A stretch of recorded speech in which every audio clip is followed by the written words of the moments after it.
we're back for another segment of the O'Charley's pregame show. I'm Tommy Bryan, and we are at O'Charley's on exit 238. KJ Jones, the general manager here, makes this show possible, and O'Charley's Wednesday night, the home of Free Pie Wednesday. Gavin Webster, head coach at Watertown High School with us, and Coach, you're coming off a scrimmage last night.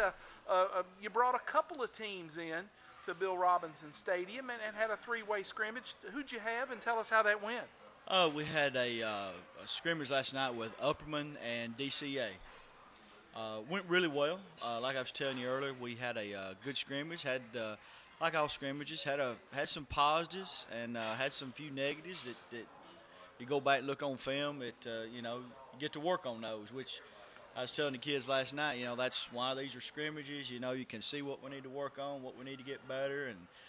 We made a few mistakes. It hurt us more than the other teams did, so that's some other stuff we got to work on. But overall, I was really pleased with the scrimmage. Were you going 10 plays? Were you going game condition? How'd you work it? We went game condition. We actually started out and built special teams in with it. So, but you never get enough of no, that we in didn't. The preseason, We actually started the scrimmage off. We were on defense going against Upman's offense, so we actually kicked off to them.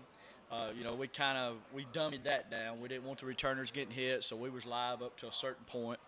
Then so wherever you had special teams in, whether it was punt return, if you scored extra point, we built all that in. So we went down in distance, so everything was game-like. So it was a lot of on and off, and the kids got a lot of work. That's good. Got a lot of work. Well, I know you had told me, I've seen you practice, that you were looking for some kickers. Talk about who kicked off, and is that solid now, and are you going to find a place kicker, or does that search still continue? Well, we kind of had a young man come to us. He actually played last year as a freshman, and he's a soccer player and played football last year. And for some unknown reason, he worked at kicking. He he wasn't actually our kicker last year, but he worked at it a whole lot. And for some whatever reason, didn't come out and come to me this week. We just really needed a kicker, We sat down and talked, and he decided to come back out and give it a shot. And it's really, really helped our game. That's one of the things. That's all he does. He comes to practice. I told him, you come out, we'll have you a set practice to do. You don't have to stay as long as these other guys unless you want to. But, we'll come out and we'll do special teams every day toward the beginning of practice. You'll stay after, do a little bit extra work, then you can go. So that's kind of how we worked it. It's been really good, He's able to kick extra points really good and kick off for us. And what's his name? Nathaniel Gutierrez. Okay. And so kickoffs and place kicks? Kickoffs and place kick, yeah. Which is a big change from where you were about 2 weeks ago, right? Big change from where we was at 2 weeks ago. So I was scratching my head trying to figure out what we was going to do, and I was getting ready to have to pull out some old stuff that we used to when we didn't have one. So it was a blessing. Well, that is, and some folks don't understand that that's a full third of the football game is the kicking game. It is, when if you don't have a good kicker that can do those duties, you're behind the 8 ball right off the bat. Well, and it changes your situation a little bit after you score a touchdown because you feel like you can go out there and kick the PAT, and the 2-point play, as good as it can be, if you don't make it, you're in the hole. That's right, you are, and that's that PAT, that just should be an automatic point unless something just major, you have a major breakdown. But yeah, I don't mind going for 2 points, but when you're slung into it and you have to go for it every time, then you need to make them 50% of the time. And if you make them 50% of the time, then it's the same as. But if you don't, then So I would rather have a guy kick that extra point, get that extra point for me. Last year, your football team finished awfully strong, 5-5. Won a lot of games toward the back end of the season. You just missed going to the playoffs by a little bit. You had a good group of senior leaders on that football team that didn't want to turn loose. You've got some juniors last year who have moved into those leadership positions. How have they adapted? How are they kind of giving this football team a push? Well, they seem to have kept it going. They seem to keep that push going. We've got a good group of seniors They're working hard. They're trying to be leaders on this football team. One of the main seniors that we had coming back that was part of that was Luke Turner, and he's our he's our guy. He's our plays linebacker for us. He's our running back. He kind of makes things go. He tries to be vocal, and kids seem to follow him. And we got some other kids that are seniors this time, and Skylar Scales and Zach Grissom that's been with us 4 years also, like Luke has, and they've been around a while, and they've seen that. They were part of that last year. They played a whole lot last year, and they're just trying. It's good to see these guys, a year from where they were at. And we always tell them, okay, your time's going to be coming. What are you going to do when these seniors are gone and it's your time? And they're still learning. Yeah. I mean, they're still 16, 17-year-old boys, So they're still learning. They're grasping, trying to grasp that leadership. And we talk about leadership all the time. So they're coming along well, really pleased. You have, several years ago, you made the decision you were going to be a spread offensive team. You were going to spread it to run it. You threw it quite a bit. With a guy like Luke Turner back there, you've got a downhill runner in that running back position. If you get some room for him up front, and it's not going to take pancake blocks, get a little movement up front, Luke Turner can have another good year running a football. Yeah, he can have a real good year, and that's my philosophy is we're going to take what the defense gives us. We may want to go into the game whether saying we're going to run it or we're going to throw it. Obviously what we want to do this year is we want to run the ball, quick game, play action, things like that. That's our that's what we work on, knowing we have all the other built in that we can do if we need to. So. He can. I know a couple times last night I talked to one of the coaches last night, and he said,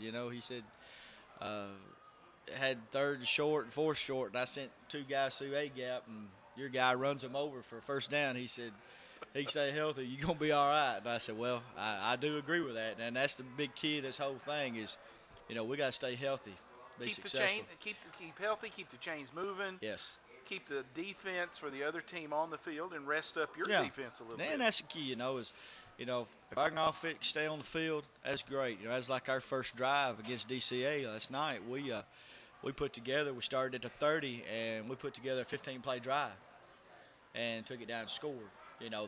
That's what we want to do. And that's the way you want to play. That's what we want to do. We want to play that. We're going to play up tempo. We're not going to sit back there in the huddle. We're going to play up tempo, and we're going to try to get as many plays as we can. Now, that was our best series of the night, and we had some other good series, but we had a few breakdowns and some things, and that we got to work on, which they're all fixable. So, I was really pleased with that first drive. And then, defense, you want to keep your defense off field as long as you can, and it just helps out both sides. You're young up front offensively, aren't you? Got some young guys? Yeah, well. Or some inexperienced got guys, some maybe. inexperience. I know we got Rusty Stats, our left tackle, is back, who this is going to be his third year starting. Rusty started out as a freshman. Left guards, junior, inexperienced. We got two guys battling that spot out right there. So we could be either way we go, junior, senior, they're both going to be inexperienced.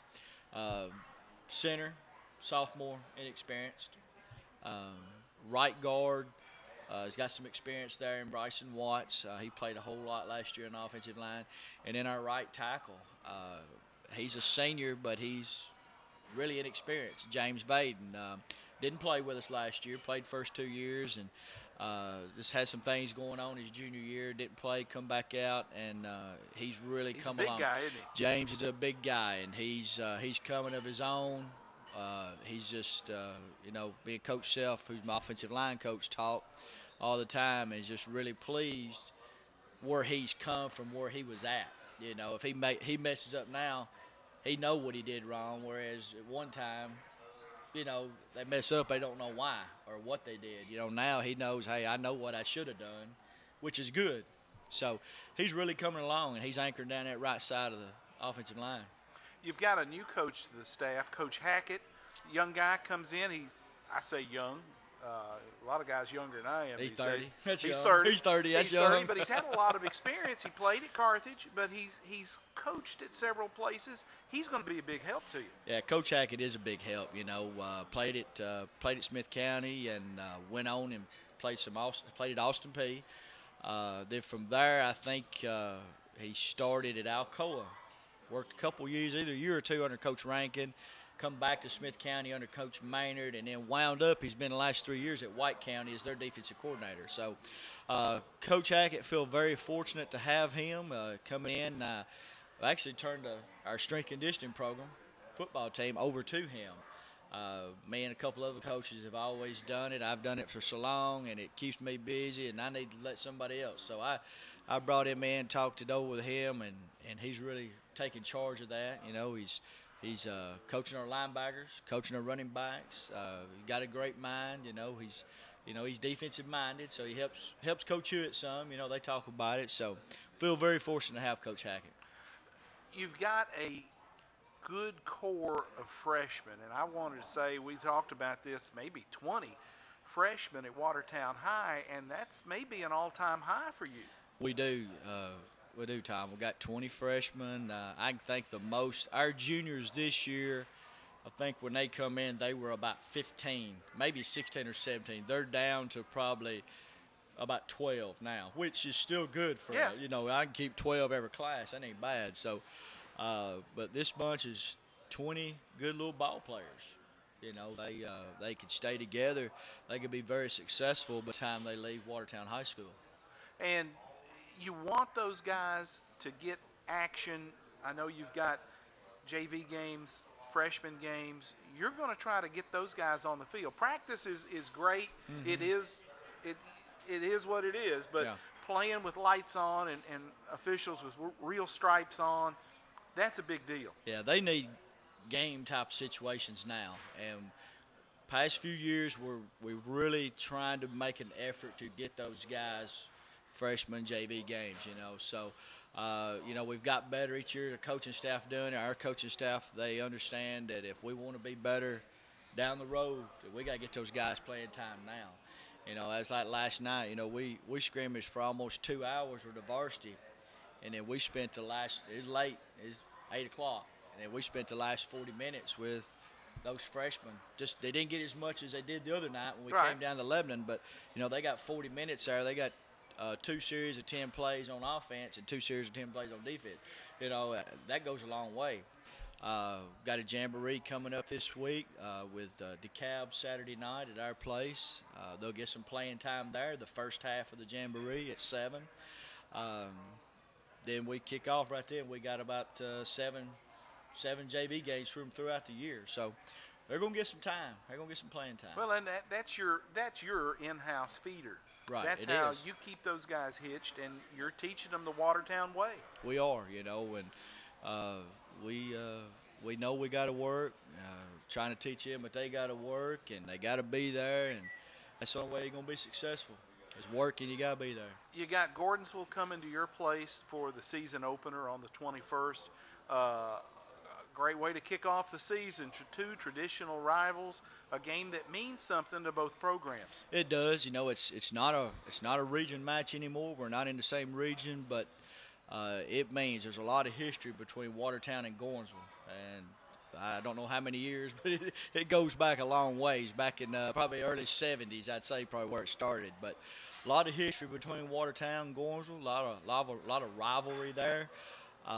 When TSSAA handed down this new classification last year, me and Coach Marshall spoke, and we said that whatever we can do, we want to keep this game going. It's a great traditional game. It's a great gate for both programs. It is. And 2 teams that are really quite a bit alike. Yeah, and we talked, and he called me. He said, you still going to be able to try to play us? I said, I want to. I said, if anybody, one game that I want to keep is you guys. So it just so happened worked out. It's week 1. So I think it's great for both schools. And at your place, and what a tremendous way to open the season. Second year in the new facility. I know the Watertown folks will be jumping all over the place when the Tigers win Gordonsville Tigers roll into town. Yeah, they will. We got a good fan base. We had these scrimmages last Friday night with Joe Burns, and stands almost full. Up for scrimmage. And then last night with up in DCA coming in, you got a good crowd on both ends. We got that concession stand fired up and people enjoying football and getting some free football. Getting to see what they expect from Purple Tigers this year. Quickly before we go, something new, the white headgear. I know I graduated from high school in '75, and I saw the Tigers play in purple hats, and that's Right. 40 years. I can go Yeah. back. You guys been in purple. You're wearing white now. A bit of a change, but it's a good look. Yeah, I just kind of been thinking about a change past couple years, and I'm always been partial to white. I'm not one of these guys that you see all these flashy helmets. I like it, but I'm just, for some reason, I just can't do that, Maybe one of these days. I'm just not that flashy. So I decided, let's go white. Let's try it. Let's look at it, see what it looks like, and put the purple W on there. And I really like it. Kids seem to really like it. I talked to my guy that takes care of my field, Ed Roberts. He hauls our equipment, takes care of our field and everything. And he told me, he said he thought that right before Brownie got to Watertown that he changed it to purple. So whenever he got there, he thought they had white helmets, and Brownie changed it over to purple. So it's been that long, and so change is good sometimes. Well, it looks good. That's a Yeah. that's a big W. It sticks out like a sore thumb. Yeah. I know your kids are looking forward to the season, like Oh, you yeah. and your coaches. Gavin, always good to see you, pal. Thanks for the visit. Thank you, Tommy. Thanks for having us. Gavin Webster, head coach at Watertown High School, with us on the O'Charley's pregame show, preseason show. Let's take a quick break, and we'll be back here from O'Charley's at exit 238.